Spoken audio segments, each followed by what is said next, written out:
Yadi Muladi lives in Pelabuhan Ratu, a fishing settlement on the island of Java. Like 10 million fishermen and their families, Yadi relies solely on the sea for his living. Indonesia is fighting for new global trade rules to overcome poverty, but it's under pressure to sign up to a new agreement proposed by the World Trade Organization, which could destroy Yadi's livelihood. Since the 1998 economic crash, Indonesia's fishers have lost many of the subsidies which traditionally supported their industry. Last year, the government also removed fuel subsidies, causing a price increase of 130%. So the cost of the fuel has an impact on how far out to sea we can go and also where we can fish. This means small fishing boats crowd the inshore waters, depleting fish stocks. It didn't used to be like this, where you see the net. This used to be full of fish.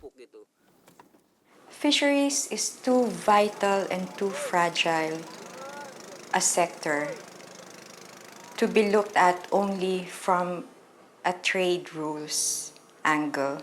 Fisheries is a source of nutrition for millions of Indonesians.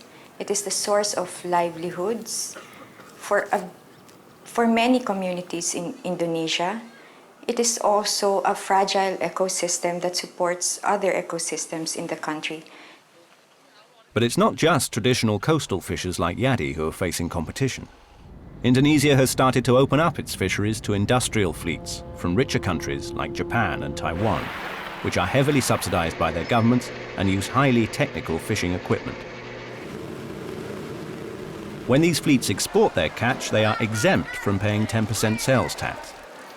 And when they re-import it as processed fish, they only pay the 5% import tariff, intended to protect Indonesia's fishing industry. The new trade deal, which will be finalized this July in Geneva, could wipe out even this small level of protection. The upcoming WTO agreement will cancel out this 5% tariff, making imports cheaper and our catch more expensive. How can we compete with foreign ships? The fish we catch cannot be exported. The rich fishing nations in the World Trade Organization want to go still further. Foreign industrial fishing fleets have to apply for permits, known as access restrictions, to fish Indonesian waters. But under the new agreement, Indonesia would have to abandon these barriers.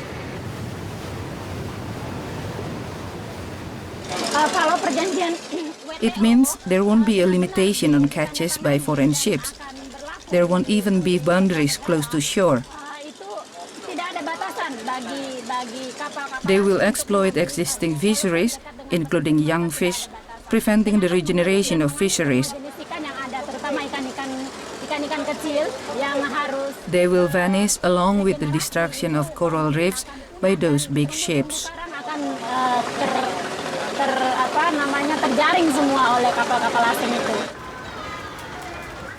If Indonesia is forced to drop its tariffs and open its waters still further, the danger is it will have to sell its fishing concessions to foreign fleets at the expense of its own developing industry.